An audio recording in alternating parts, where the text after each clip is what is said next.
Olá, pessoal! Hoje vamos resolver o exercício 6.57 do livro do Sengel, de transferência de calor, do capítulo 6, que é Fundamentos de Convecção. Então, vamos lá. O primeiro passo sempre é retirar os dados do problema. Então, esse problema aqui, ele nos diz que nós temos dois aerofólios. O aerofólio, que eu vou chamar de 01, e o aerofólio 02. Vamos lá, então, lendo esse problema e retirando os dados da questão. Um aerofólio com comprimento característico de 6 centímetros, então um comprimento característico de 6 centímetros, é colocado em um fluxo de ar a 1 atm e 15 graus Celsius. Então, T infinito, 15 graus Celsius. Velocidade de fluxo livre de 50 metros por segundo. Então, a velocidade é 50 metros por segundo. E o coeficiente de transferência de calor por convecção, que é o H, de 120 watts metro quadrado vezes graus Celsius. Se um segundo aerofólio, que nós já temos ele aqui, com comprimento característico de 12 centímetros, comprimento de 12 centímetros, for colocado no fluxo de ar também a 1 atm e 15 graus Celsius. Então, temperatura infinita, 15 graus Celsius, com velocidade de fluxo livre de 25 metros por segundo. 25 metros por segundo. Determine o fluxo de calor a partir do segundo aerofólio. Então, ele quer o fluxo de calor do segundo aerofólio, porque do primeiro seria muito fácil, a gente já tem todos os dados aqui, né? Ambos os aerofólios são mantidos a uma temperatura constante de superfície, TS igual a 80 graus Celsius, e também aqui a TS é igual a 80 graus Celsius. Como que a gente calcula o fluxo de calor? Ele é dado por essa fórmula aqui. É a multiplicação do coeficiente de transferência de calor por convecção H vezes a diferença de temperaturas TS menos T infinito. Para o caso do aerofólio 2, vocês podem ver que a gente não tem o valor de H, a gente tem o valor do TS, temos o valor do T infinito, mas nos falta o valor de H, porque o H que o problema nos dá é somente para o aerofólio 1. Como que a gente vai calcular, então? Vamos relembrar alguns conceitos importantes. Então, o que nós sabemos sobre as fórmulas? Então, vamos relembrando aqui.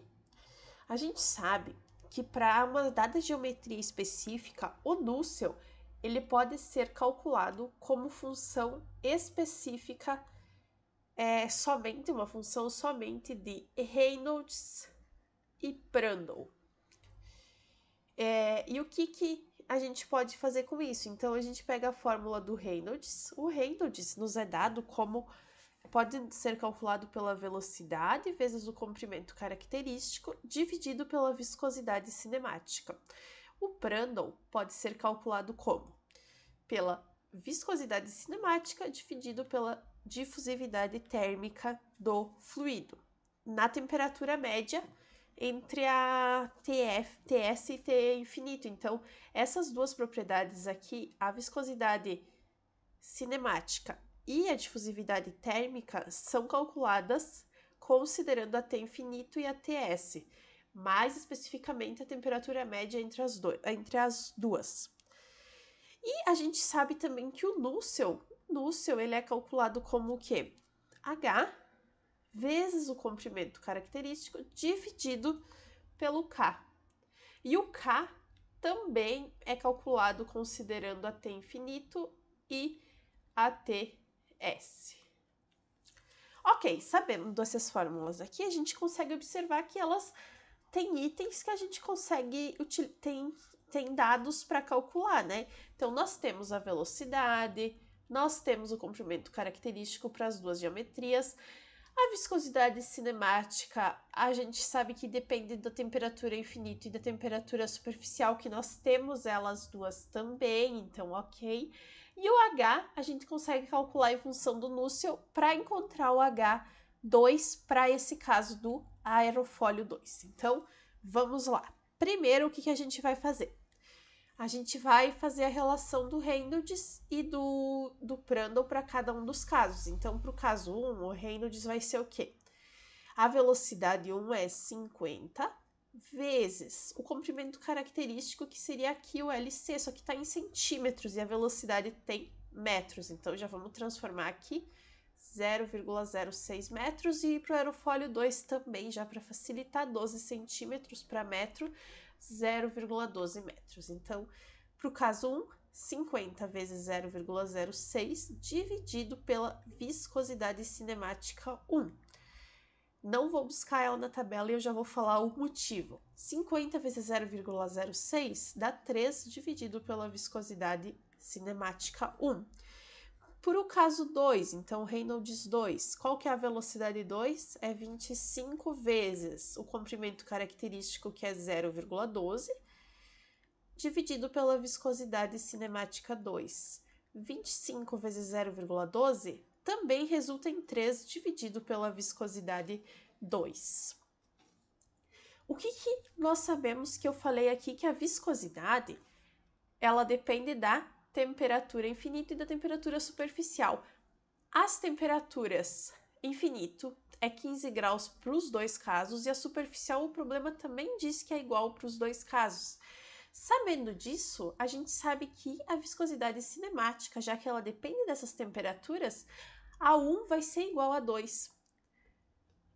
Então, como o Reynolds aqui deu 3 sobre a viscosidade cinemática 1 e 3 sobre a viscosidade cinemática 2, e a gente sabe que essas duas aqui são iguais, o que nós podemos dizer? Que Reynolds 1 é igual ao Reynolds 2. Ok, segura essa informação aí e vamos para o Prandtl.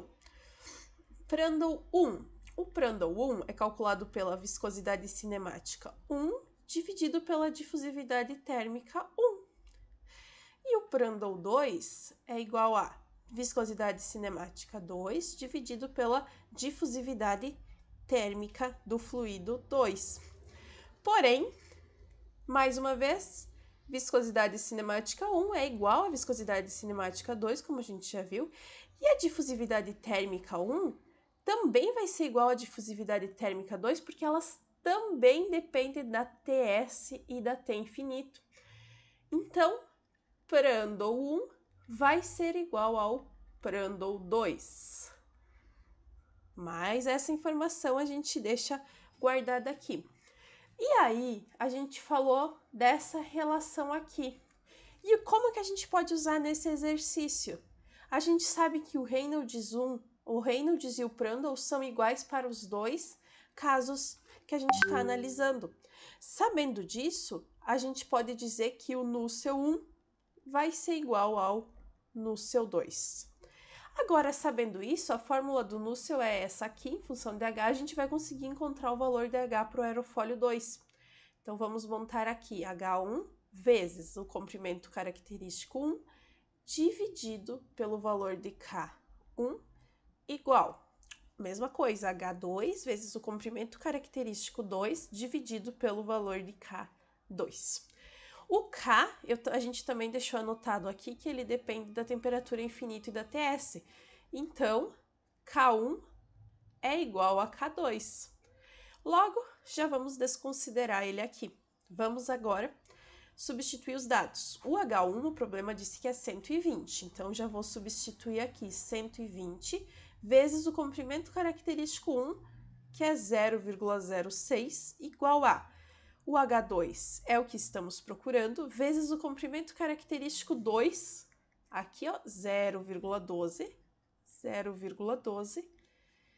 Agora, isolando o H2 igual a 120 vezes 0,06, isso aqui vai passar para cá dividindo,